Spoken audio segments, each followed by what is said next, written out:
حضور علیہ الصلوۃ والسلام کی حدیث ہے، آقا صلی اللہ علیہ وسلم نے فرمایا کہ جنت جو ہے، جنت وہ ابتدائی سال سے ہی تیار کی جاتی ہے، یہاں تک کہ جب رمضان آتا ہے، رمضان کے لیے اللہ تعالیٰ جنت کو سجاتا رہتا ہے، تیار کرواتا رہتا ہے۔ اتنی فضیلت ہے اس ماہ کی۔ اور پھر کیا ہوتا ہے؟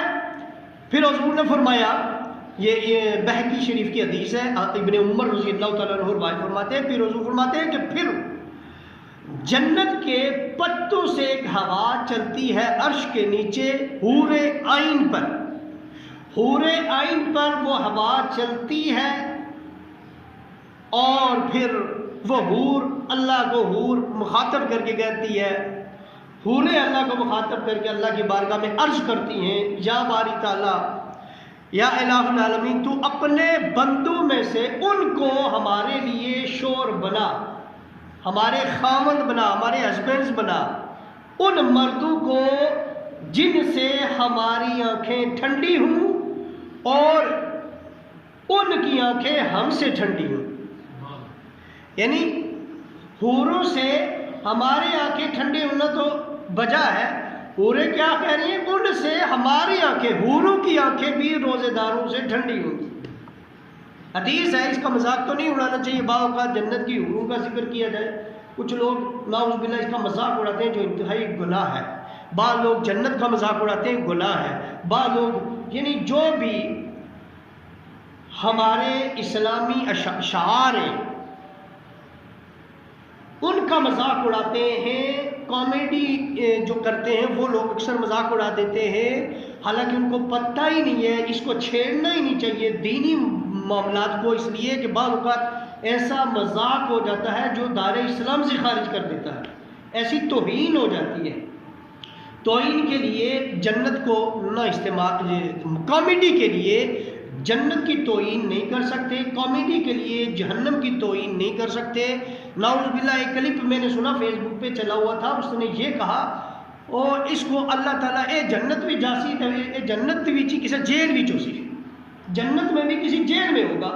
نعوذ باللہ یہ انتہائی توہین والی بات ہے۔ تو جنت کے حوالے سے، حوروں کے حوالے سے، فرشتوں کے حوالے سے، جو قرآن مجید کے حوالے سے، انبیاء کے حوالے سے، ان حوالوں سے ہمیں مذاق کرنے کی اجازت قطعی نہیں ہے۔ اس کامیڈی کو اس طرح استعمال نہ کیا جائے۔ تو کامیڈی آپ ضرور کریں، لیکن اور معاملات میں کریں۔ دینی شعار کا مذاق اڑا کے وہ کامیڈی نہیں ہے، وہ دین کی توہین ہے، اور وہ بعض اوقات کفر تک پہنچ جاتی ہے، بعض اوقات واجب القتل ہونے تک پہنچ جاتی ہے۔ اس لیے ان معاملات کو چھوڑا جائے، یعنی جو مذاق آپ ضرور کریں، لیکن دینی شعار کو اپنے مذاقوں میں استعمال نہ کریں، ان کو مذاق کا ذریعہ مت بنائیں۔ ہاں، کوئی کسی ایسا لطیفہ آتا ہے جس میں دین کی شان بیان ہو رہی ہے تو وہ آپ کر سکتے ہیں، کیونکہ اس سے دین کی عظمت بیان ہو رہی ہے، دین کی شان بیان ہو رہی ہے، ہاں، یا کسی چیز کی اہمیت بیان ہو رہی ہے وہ، لیکن اس میں بھی توہین والا لہجہ نہ ہو، اور نہ ہی توہین اس سے ثابت ہو رہی ہو، توہین نکل رہی ہو ان چیزوں کی جو اسلامی شعار ہیں۔ تو اللہ ہمیں ایسے مذاق سے بھی محفوظ فرمائے۔ پھر جو ماہ رمضان کا مذاق اڑائے، رمضان المبارک کا مذاق اڑائے، رمضان المبارک کا مذاق ہم مختلف طریقوں سے اڑاتے ہیں، باتوں سے بھی اور عمل سے بھی۔ جب آپ کسی بھی کام میں بے ایمانی کرتے ہیں، جب آپ کسی بھی کام میں دو نمبری کرتے ہیں، اور ہم سب جو بھی کرتے ہیں ماہ رمضان میں، روزہ نہیں رکھتے، یا پھر روزے داروں کا مذاق اڑا دیتے ہیں، نمازیوں کا مذاق اڑا دیتے ہیں، حافظوں کا مذاق اڑا دیتے ہیں، ان ساری چیزوں سے ہمیں بچنا چاہیے، اس لیے کہ ہمارا مذاق دوسروں کو ہنسانے تک تو رہے گا، لیکن تم نے ادھر ایک بندے کو ہنسا دیا ہے، ایک بندے کو خوش کر دیا ہے، اس بندے کو خوش کرنے کے لیے تم نے اپنے اللہ اور اس کے رسول کو ناراض کیا ہے۔ تو یہ کیسی خوشی تمہیں حاصل ہوئی ہے؟ اللہ اور اس کے رسول کو تم ناراض کر کے تم ان کے بندوں کو خوش کرنا چاہتے ہو، یہ قطعی یہ خوشی نہیں ہے۔ خوشی وہ ہے، اللہ خوش ہوتا ہے بندوں کو خوش کرنے سے، بندوں کو خوش کرو، رب بھی راضی ہوتا ہے، لیکن وہ دین کا مذاق اڑا کر نہ ہو، وہ جن باتوں سے اسلام نے منع کیا ہے ان کو استعمال کر کے، ان باتوں کو کر کے نہ ہو۔ ان سے رکنا ہی ہے تو رکنا ہی ہے. اسی لیے کہا گیا کہ جھوٹ کو مذاق کے لیے آپ کہیں میں نے مذاق کیا ہے تو وہ جھوٹ ہی ہوتا ہے، اس کا گناہ ہی ہوتا ہے، وہ جائز نہیں ہو جاتا، وہ حرام حرام ہی رہتا ہے. تو ایسی باتوں سے ہمیں پرہیز کرنا چاہیے. حدیث سنا رہا تھا کہ حوریں کہتی ہیں مولا ان روزے داروں کو ہماری آنکھوں کی ٹھنڈک بنا اور ہم سے ان کی آنکھوں کو ٹھنڈک پہنچا. یہ امام بہقی نے حدیث لکھی ہے اور حضرت سلیمان فارسی رضی اللہ تعالیٰ عنہ اس حدیث کے راوی ہیں کہ شعبان کے آخر میں، یہی ایام تھے، آخری دن تھے شعبان کے، حضور علیہ الصلوۃ والسلام نے خطبہ ارشاد فرمایا. آقا علیہ الصلوۃ والسلام نے فرمایا لوگوں تمہارے پاس ایک عظمت والا مہینہ آ رہا ہے. عظمت والا کون آپ کہیں عظیم چیز ہے، میں کہوں تو یہ تو اتنی وقت والی بات نہیں ہے. یہ نبی پاک فرما رہے ہیں عظیم مہینہ آ رہا ہے. جس کو حضور فرما دے عظیم مہینہ آ رہا ہے، عظمت والا مہینہ آ رہا ہے، تو اس کا مطلب ہے کہ اس کی عظمت میں ہم شک بھی نہیں کر سکتے. یہ اتنی عظمتوں والا مہینہ ہے. پھر حضور نے فرمایا لوگوں تمہارے پاس برکت والا مہینہ آ رہا ہے. کس نے فرمایا؟ حضور نے. کون سا مہینہ آ رہا ہے؟ برکت والا. اب مجھے بتائیں، پاک نبی کہہ رہے ہیں برکت والا مہینہ ہے، اور جو بندہ اس میں 2 نمبری کرے اس سے بڑا 2 نمبر کون ہوگا؟ وہ اس ماہ میں آ کر تو کمانے کی کوشش کرے حرام طریقے سے، اس ماہ میں آ کے 2 نمبری سے کمائے. اس کا مطلب ہے اس کو اپنے نبی کے الفاظ پہ بھی یقین نہیں ہے. اللہ کے حضور کہہ رہے ہیں برکت والا مہینہ آ رہا ہے. تو برکت حلال میں ہوتی ہے، حرام میں نہیں ہوتی. حرام میں قطعی طور پر برکت نہیں ہے. چاہے تم وہ مسجد میں 24 گھنٹے رہو، قرآن پڑھتے رہو، لیکن ایسا عمل کرو جو حرام میں ہے تو اس میں برکت پھر بھی نہیں ہے. چاہے تم روزہ رکھ کے کرو، چاہے تم روزہ رکھ کر 20 لوگوں کو افطار بھی کراؤ، پورا دن قرآن پڑھتے ہوئے گزارو، لیکن اگر ڈنڈی مار لو، تم حرام کمانے کی ذرا بھی کوشش کرو، اس کے لیے یہ خوشخبری نہیں ہے، نہ اس کے لیے یہ رحمت والی بات ہے. تو حضور نے فرمایا رحمتوں والا مہینہ آ رہا ہے، رحمتوں والا مہینہ آ رہا ہے، برکتوں والا مہینہ آ رہا ہے. اور وہ مہینہ جس کی 1 رات 1000 مہینوں سے بہتر ہے. 1 رات 1000 مہینوں سے بہتر ہے. وہ 1 رات کون سی ہے؟ آخری عشرے کی طاق کراتے ہیں. 21 ہے، 23 ہے، 25 ہے، 27 ہے یا 29 ہے. شواہد جو 27 کو مل رہے ہیں بگلنا ہے رمضان کا آخری عشرے کی طاق کراتے ہیں.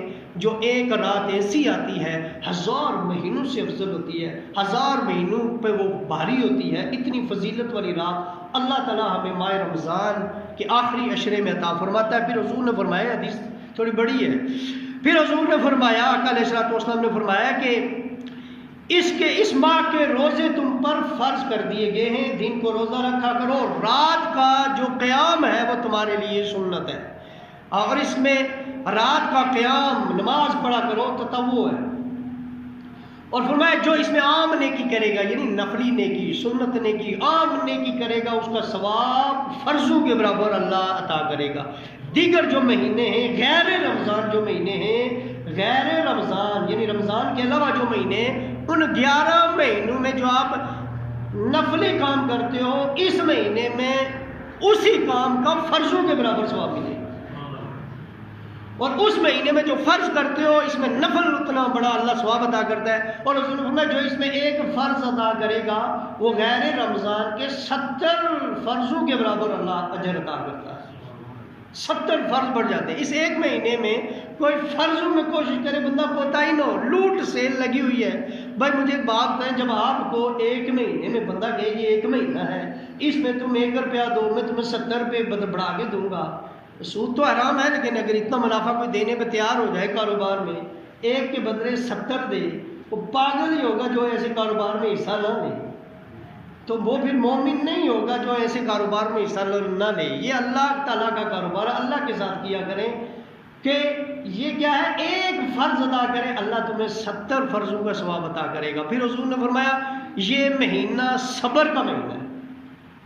یہ بات ہے، یہ مہینہ صبر کا مہینہ ہے. اس کی اہمیت کو سمجھو. صبر کا مہینہ ہے، اسی میں بے صبری نظر آتی ہے. اس مہینے میں بے صبری نظر آتی ہے. یہ روزوں کا مہینہ ہے تو صبر کا مہینہ ہے. آیت میں نے کیا پڑھی تھی؟ لعلکم تتقون، تاکہ تم پرہیزگار بنو. اللہ کیا کہہ رہا ہے قرآن مجید سورہ بقرہ کی جو میں نے آیت پڑھی، یا ایھا الذین آمنوا کتب علیکم الصیام کما کتب علی الذین من قبلکم، تم پر بھی روزے فرض ہیں، تم سے پہلو پر بھی فرض ہیں، اور کیوں فرض ہیں؟ لعلکم تتقون، تاکہ تم پرہیزگار بنو، تاکہ تم پرہیزگار بنو، تاکہ تم پرہیزگار بنو۔ مجھے ایک بات بتائیں، پرہیزگاری سے کیا مراد ہوتی ہے؟ ایک بندہ شوگر کا مریض نکل آتا ہے، ڈاکٹر اسے کیا کہتا ہے؟ چینی سے پرہیز کرو۔ تو پرہیز کا مطلب کھانی ہے نہیں کھانی، مطلب رکے رہنا ہے نا، باز رہنا ہے، چینی نہیں کھانی۔ شوگر ہو جائے، تجھے شوگر ہے تو پھر وہ بندہ پورا کنٹرول کرتا ہے، وہ چینی چھوڑ دیتا ہے، پرہیز کرتا ہے، اسے کہتے ہیں پرہیز کرنا۔ اللہ کہتا ہے روزہ تم پر فرض کیے گئے تاکہ تم پرہیزگار بنو، تاکہ تم چھوڑ دو ان حرکتوں کو۔ کون سی حرکتوں کو؟ جن کو اللہ پسند نہیں کرتا، جن کو نبی پاک پسند نہیں کرتے، جن کو اللہ نے حرام قرار دیا ہے، جن کو اللہ پسند نہیں کرتا، چاہے وہ مکروہ تحریمی ہوں، چاہے وہ مکروہ ہوں، چاہے ایسے کوئی بھی کام ہو جو اللہ اور اس کے رسول کا پسندیدہ نہیں ہے، اس سے بچنے کا نام تقویٰ ہے۔ اس سے بچنے کا نام تقویٰ ہے۔ یہ ہے تقویٰ، پرہیزگاری اختیار کرنا، صبر کرنا۔ مطلب حضور کیا فرمایا؟ یہ صبر کا مہینہ ہے، اس میں صبر کرو، اس مہینے میں صبر کرو۔ حرام کمانے سے پورا سال ہی حرام کمانا حرام ہے، میں اس کو جائز نہیں کراتا، لیکن اس مہینے کی توہین خصوصیت سے ہو رہی ہے، اور توہین کرنے میں ان لوگوں کا بھی آتا ہے۔ زبان سے بھی میں نے کہا کوئی لوگ توہین کرتے ہیں، کوئی عمل سے توہین کرتے ہیں، جو اس کی قدر نہیں کرتے، اس کی برکت کا خیال نہیں کرتے اور حرام کمانے کی کوشش کرتے ہیں اس مہینے میں، جھوٹ بول کر کماتے ہیں اس مہینے میں۔